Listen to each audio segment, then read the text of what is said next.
খুবই স্বল্প সময়ে খুবই মারাত্মক একটা স্ট্রাকচার শেখাবো কমপ্লেক্স সেন্টেন্সের। কমপ্লেক্স সেন্টেন্স আমাদের লাগবে রাইটিং টাস্ক 2-তে। আপনি যদি এখন শুয়ে থেকে রিলস দেখতে দেখতে আমার এই পোস্টের সামনে আসে, তাহলে এই ভিডিওটা সেভ করে রাখবেন। পরে যখন টেবিলে আপনি পড়তে বসবেন, তখন অবশ্যই এই ভিডিওটা পজ করে পুরো লেসনটা খুব মনোযোগ দিয়ে আপনি বাসায় প্র্যাকটিস করবেন। এবং আমি কিন্তু এই ভিডিওর শেষে আমি আপনাদেরকে একটা টাস্ক দিব, তাই আপনারা একদম খাতা কলম নিয়ে রেডি থাকবেন, যাতে আপনারা টাস্কটা আমি যতটুকু ভিডিও বানানোর পরে যদি আপনাদের দু একজনের উপকার না হয়, তাহলে এটা আসলে বানায় লাভ নেই।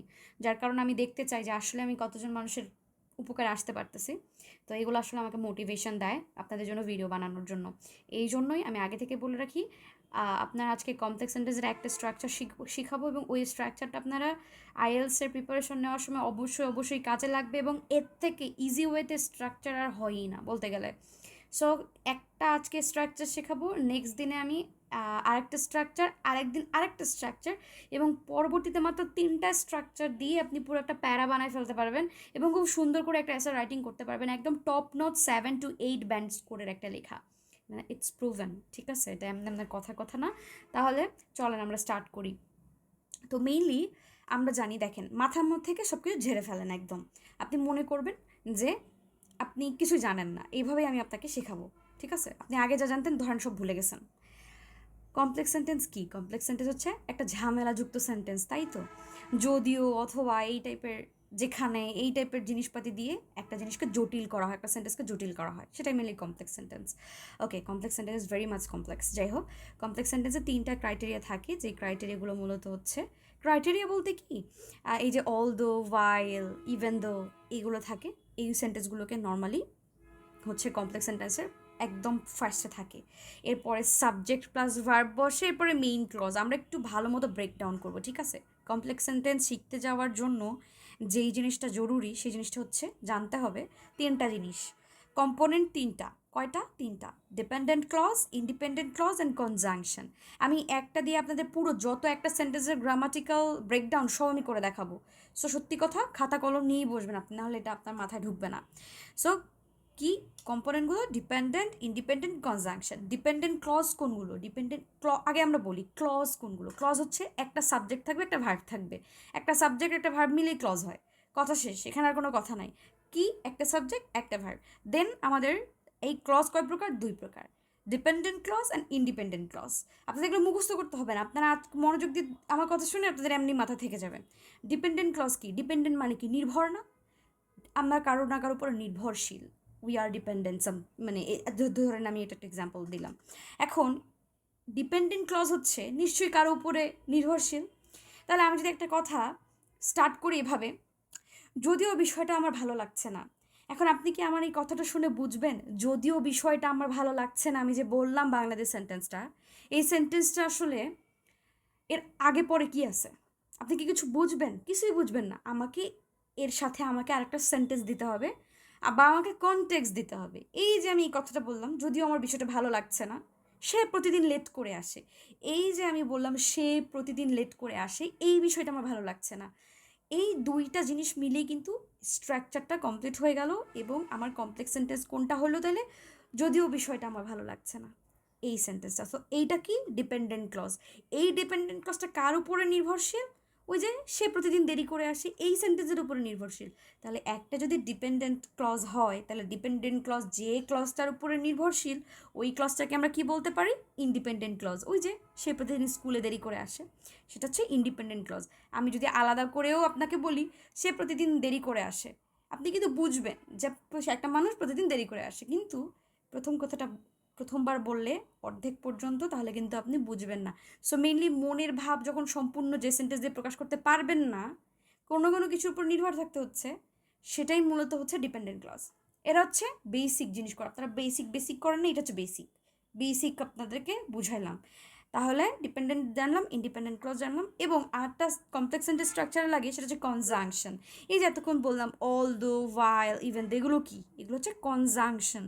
এতদিন আমরা কনজাংশন কি পড়ছি? ধরেন অ্যান্ড, অর, বাট, এগুলো পড়ছি তো। আচ্ছা, একটু একটু উন্নত মানের কনজাংশন শেখেন, অল দো, ওয়াইল, ইভেন দো। আচ্ছা, তো এখন আমরা যদি এখন নিচে যাই, যে এখানে কি করা যায় এই সেন্টেন্সটাতে। একটা খুবই পিচি সেন্টেন্স নেই, এমন যদি আমি বলি, এই যে টেকনোলজি ইজ গুড, টেকনোলজি ভালো, বাট ইট হ্যাজ প্রবলেম। এখন আপনি যদি আইএলটিএস এই লেখাটা লিখে নেন, তাতে আপনি 4.5 পাবেন কিনা সন্দেহ আসলে। এরকম একটা সেন্টেন্স লিখলে, technology is good but it has problems, এরকম যদি লেখেন, তাহলে আমরা এই সেন্টেন্সটাকে আমরা ভালো করে লেখার চেষ্টা করব। আগে লিখবো আমরা সেন্টেন্সটা, লেখার পরে আমরা এরপর ব্রেকডাউন করবো আমাদের স্ট্রাকচারটা, আমরা কী লিখছি কমপ্লেক্স সেন্টেন্সের। ঠিক আছে, আপনারা বলে আমার মাথায় আইডিয়াই আসে না। সো আমি মূলত এটাই বোঝানোর চেষ্টা করব যে আগে আমরা সেন্টেন্স লিখবো, এরপরে আমরা গ্রামার ব্রেকডাউন করব। ঠিক আছে, এখন although technology has revolutionized communication, technology কি করছে, এটা আমার একটা লেক্সিক্যাল রিসার্চ আমি দিছি। রেভলিউশনাইজড কমিউনিকেশন, এটা হচ্ছে কমিউনিকেশনটা ধরেন একটা আমি হচ্ছে এটার একটা লেক্সিক্যাল রিসার্চ হিসেবে আমি ধরতেছি। দেন আবার একটা সাবজেক্ট বলছে ইট হ্যাজ ক্রিয়েটেড, এটা ক্রিয়েট করেছে একটা সাইমultaneously সিগনিফিক্যান্ট সোশ্যাল আইসোলেশন। এই যে টেকনোলজিটা যে আমরা এখানে সাবজেক্ট হিসেবে বসালাম, এটার এফেক্ট হিসেবে কি কাজে লাগছে এই টেকনোলজিটা, সেটা মূলত এখানে এক্সপ্রেস করা পরের সেন্টেন্সটাতে কি, সোশ্যাল আইসোলেশন এমং কাদের মধ্যে, ইয়াং পিপলদের মধ্যে। তাহলে এটা আমি বাট ইট হ্যাজ প্রবলেম, এই প্রবলেমটাকে আমি এভাবে না লিখে প্রবলেমটাকে আমি স্পেসিফাই করে ফেলছি। কিভাবে স্পেসিফাই করলাম, এই যে শুধু টেকনোলজি, হ্যাঁ বেশ রেভলিউশন আনছে কমিউনিকেশনে, যে গুডের পরিবর্তে লিখছে রেভলিউশনাইজড কমিউনিকেশন। এখন এরপরে এই প্রবলেমটাকে আমি, ধরেন আমাদের ছোট্ট মস্তিষ্কে আপনাদের তো এর বাইরে তো আপনাদের মাথায় আসেই না যে আপু প্রবলেম, আমার এটা মাথায় আসছে কিন্তু আমার মানে অন্য আমি কী লিখবো মাথাতেই আসে না। সো আপনার মাথাতে আসবে প্রবলেম, কিন্তু এই প্রবলেমটাকে আরও আপনি কোহেসিভলি কীভাবে অ্যালাইন করা যায় এই সেন্টেন্সটার সাথে, কিভাবে এই যে সোশ্যাল আইসোলেশন মানুষকে করে, কাদেরকে করে, যারা নতুন মানে ইয়াং পিপল যারা মানে জেনজি আমার আপনাদের মতো আর কি, তাদের কি করে সোশ্যালি আইসোলেটেড করে ফেলে টেকনোলজিটা। তাহলে আমরা গুডটাকে এই ভাগে ভাগ করলাম, প্রবলেমটাকে এই ভাগে ভাগ করলাম। এখন আসেন আমরা সেন্টেন্সটাকে ব্রেকডাউন করি, যে এই সেন্টেন্সটাতে আসলে কি কি গ্রামাটিক্যাল স্ট্রাকচার লাগছে। ঠিক আছে, আমরা একটু কলমের কালার চেঞ্জ করি, তাহলে আপনাদের বুঝতে সুবিধা হবে। কি কালারের পেন দিয়ে আমরা করব, আচ্ছা এত এত লাগবে না আমাদের, চলেন একটা গ্রিন কালারের পেন নেই। আচ্ছা রেড নেই, ওকে। সো এখানে অলদোটা কি, আমরা কি জেনেছি, অলদো হচ্ছে একটা কনজাংশন। তাহলে আমরা লিখে ফেলি, হ্যাঁ আমরা স্ট্রাকচারগুলো লিখবো, কনজাংশন।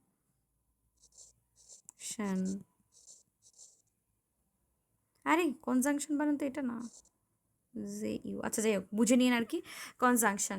এরপরে টেকনোলজি কি, এটা সাবজেক্ট, যাকে নিয়ে কথাবার্তা চলতেছে। এরপরে হচ্ছে হ্যাজ রেভলিউশনাইজ, এটা কি, ভার্ব। কমিউনিকেশন, এটা কি, অবজেক্ট। দেখেন কি কি রুল, কি কি জিনিসপাতি লাগে আর কি মেইনলি একটা একটা পারফেক্ট সেন্টেন্স হওয়ার জন্য। এরপরে ইটটা কি, সাবজেক্ট, এবং এটা কি হিসেবে বসেছে, প্রোনাউন হিসেবে, সাবজেক্ট প্লাস প্রোনাউন। কেন, ইটটা কাকে রেফার করে, এই যে টেকনোলজিকে রেফার করতেছে আর কি। এরপরে হ্যাজ ক্রিয়েটেড কি বলেন তো, I know you got it, এই যে এটা ভার্ব লিখেছি, এটা হ্যাজ ক্রিয়েটেডও ভার্ব। সাইমালটেনিয়াসলি যে কোনো জিনিসের শেষে, ওয়ার্ডের শেষে যখন ly থাকবে, এটা মূলত কি হতে পারে, অ্যাডভার্ব। তাহলে আপনাকে একটা ভার্বের পরে একটা অ্যাডভার্ব দিতে হবে, তাহলে সেন্টেন্সটা আরও সুন্দর হবে। সাইমালটেনিয়াসলি না লিখলে কিছুই হইতো না, আপনি এটা দিলে সেন্টেন্সটা ভুল হইতো না। কিন্তু একটা ভালো, আমাদের কী দরকার, আমাদের এইটের মূলত একটা সেন্টেন্স দরকার, একটা ভালো সেন্টেন্স, এই জন্য একটা অ্যাডভার্ব লাগবে। এরপরে কি, সিগনিফিকেন্ট, এটা কি, একটা অ্যাডজেক্টিভ। দেখবেন যারা অনেক সুন্দর করে কথা বলে, তাদের কথার মধ্যে অ্যাডজেক্টিভের ভোক্যাব অনেক ভালো। ঠিক আছে, আপনি হয়তো বা বুঝেন না, কিন্তু দেখবেন যে যত বেশি অ্যাডজেক্টিভ জানে তার কথা তত সুন্দর। সত্যি কথাটা, এটাকে আমার আমার একটা কি বলে ফিলোসফি। আচ্ছা, সোশ্যাল আইসোলেশন, এটা কি, এটা হচ্ছে অবজেক্ট। এবার কাদের মধ্যে, অ্যামং ইয়াং পিপল, এটা কি, একটা প্রিপজিশনাল ফ্রেজ। এখন এটাকে গ্রামাটিক্যাল আমি যদি ব্রেকডাউন করি তাহলে প্রিপজিশনাল ফ্রেজ, কিন্তু আপনারা এত মনে রাখার দরকার নেই, এত স্ট্রাকচার। আপনারা কীভাবে পড়বেন এটা, যে এই যে সলিউশনটা, এটা একটা স্ট্রাকচার আছে, হু, হোয়াট, ওয়্যার, ওয়েন, লাস্টে এইরকম কিছু একটা বসবে আর কি। তাহলে এটা কি, হুম, কাদের, তাহলে আপনাদের কমপ্লিট। তাহলে এই হচ্ছে পুরা সেন্টেন্সের ব্রেকডাউন। এখানে তাহলে কি কি গ্রামাটিক্যাল, এখানে যে জিনিসটা আপনাকে মাথায় রাখতে হবে, যেহেতু এটা একটা ডিপেন্ডেন্ট ক্লজ, এই যে অলদো দিয়ে কথাটা সম্পূর্ণ হচ্ছে না, যদিও টেকনোলজি রেভলিউশন আনছে, হ্যাঁ, এরপরে কি হয়েছে দেখেন, এরপরে কিন্তু আমাদের কিছুটা জানতে হচ্ছে, তার মানে এটা ডিপেন্ডেন্ট ক্লজ। ডিপেন্ডেন্ট ক্লজের পরে অবশ্যই কমা দিতে হবে, এটা কিন্তু একটা গ্রামাটিক্যাল স্ট্রাকচারের মধ্যে পড়ে, পাংচুয়েশনের। এইবার আসেন, এইবার আমরা সেন্টেন্সটা ব্রেকডাউন করলাম না, এইবার এই সেন্টেন্সটার স্ট্রাকচার, আগে মানুষের স্ট্রাকচার পড়ে এরপরে সেন্টেন্স করতে যায়, আমরা আগে স্ট্রাকচার আগে সেন্টেন্স লিখছি, এরপরে আমরা ব্রেকডাউন করছি, এরপরে আমরা স্ট্রাকচার শিখবো। এর উল্টা, হ্যাঁ উল্টা শিখবো, মানে কীভাবে শিখি তাড়াতাড়ি শিখলেই হলো আর কি। এরপরে আসেন, এখানে আমি যদি দেখাই, অলদো, ভাইল, ইভেন দো, কিছু একটা নিতে হবে আপনাকে, নিলাম। এরপরে আপনাকে একটা সাবজেক্ট দিতে হবে যে টপিকে কথা হচ্ছে, এরপরে হ্যাজ অথবা হ্যাভ দিতে হবে, ভার্ব, এরপরে V3, ঠিক আছে, এরপরে অবজেক্ট, একটু অবজেক্ট কোনটা, ওই যে সেন্টেন্সের শেষের অংশটুকু অবজেক্ট, এরপরে কমা দিতে হবে, এটা ভুলবেন না, সাবজেক্ট, আবার কোনটা সাবজেক্ট, ওই যে প্রোনাউন হিসেবে কি বসে, এখানে যেমন ইট বসেছে, এখানেও আবার ওই সাবজেক্টটার নামটা আপনি না নিয়ে প্রোনাউন দেন, আবার হ্যাজ অথবা হ্যাভ, আবার অ্যাডভার্ব, এটা মনে রাখবেন, অ্যাডভার্ব দিবেনই মাস্ট, তারপর এটা V3, তারপরে কি অ্যাডজেক্টিভ, এরপরে কি আপনাকে এটা নাউন দিতে হবে, এরপরে প্রিপোজিশনাল ফ্রেজ, যেটা আমরা একটু আগেই দিলাম আর কি। হ্যাঁ, নাউন এখানে না দিয়ে আপনি এখানে অবজেক্টও ধরতে পারেন, অসুবিধা নাই। ধরেন একটু আগে আমরা সোশ্যাল আইসোলেশন যাকে নিয়ে কথা, মানে এটার ফলাফল, সোশ্যাল আইসোলেশনটা কি, এটা একটা আগে টেকনোলজি রেভলিউশন হয়েছে, এরপরে সমস্যাটা কি হয়েছে, একটা ফলাফল না, এটা একটা রেজাল্ট না, সোশ্যাল আইসোলেট হয়ে গেছে, মানুষজন আর কেউ কারোর সাথে কথা বলে না, এটা ফলাফল। সো এই রেজাল্টটা এই ধরনের একটা অবজেক্ট, কাদের মধ্যে হয়েছে, এই মানুষদের মধ্যে হয়েছে। এইটা হচ্ছে গিয়ে কমপ্লেক্স সেন্টেন্সে পুরোপুরি ব্রেকডাউন করলাম আমি। আপনি কি করবেন, এখন ব্রেক নেবেন 5 থেকে 10 সেকেন্ড নিয়ে, আমি ততক্ষণ বুঝালাম, আপনি বুঝলেন, এরপরে আপনি এই জিনিসটাকে নিজে মাথায় সেট করবেন, বা সেট করতে আপনার লাগবে 15 থেকে 20 সেকেন্ড। একটু মনোযোগ দিয়ে এই সেন্টেন্সটা যা পড়ালাম এইটা মাথায় নেন, এবং এতটুকু জায়গা লিখেন খাতায়, লেখার পরে এখন আপনাকে আমি এখন এটা লিখতে দিব, এবং আপনি কমেন্ট করে বলবেন আমাকে যে আপনি এটা এই স্ট্রাকচার অনুযায়ী আপনার মাথায় আইডিয়াটা আপনি লিখতে পারছেন কিনা একটা কমপ্লেক্স সেন্টেন্সে। ঠিক আছে, আমি আপনাদেরকে একটা ছোট্ট সেন্টেন্স দিব, যেখানে দিয়ে আপনি ইজিলি কি শিখলেন এটা যাতে আমি জানতে পারি, এবং অবশ্যই কমেন্টে এই যেটা শিখলেন এবং যেটা লিখলেন অবশ্যই কমেন্টে লিখে আমাকে জানাবেন। এই ভিডিও দেখার পরে 2টা মানুষও যদি আজকে স্ট্রাকচার ভালো মতো শিখে এই বেসিক থেকে, আমি মনে করবো আমি সার্থক, আমার আর কোনো কিছু লাগবে না। ঠিক আছে, তাহলে আমরা মাথায় আনি, খুবই ধরেন আমি একটা কিছুই পারি না এরকম স্টুডেন্ট, আমার মাথায় আসতেছে একটা জিনিস, সেটা হচ্ছে ফুড নিয়ে কোনো একটা টপিক আসছে, পিপল লাভ ফাস্ট ফুড, ঠিক আছে, এরপরে আমি দিব ইট কজেস হেলথ প্রবলেম, যে নিয়মে যেভাবে ওই যে ফলাফল, রেজাল্ট আর একটু লেক্সিক্যাল রিসার্চ যেভাবে ইউজ করতে যেভাবে বললাম, সেভাবে চিন্তা করে এই যে প্রবলেমটা আছে এই প্রবলেমটাকে ভাঙবেন, কি প্রবলেম, অ্যাডজেক্টিভ ব্যবহার করে, অ্যাডভার্ব ব্যবহার করে, সুন্দর হচ্ছে প্রিপোজিশনাল ফ্রেজ চাইলে ব্যবহার করতে পারেন, নাও করতে পারেন।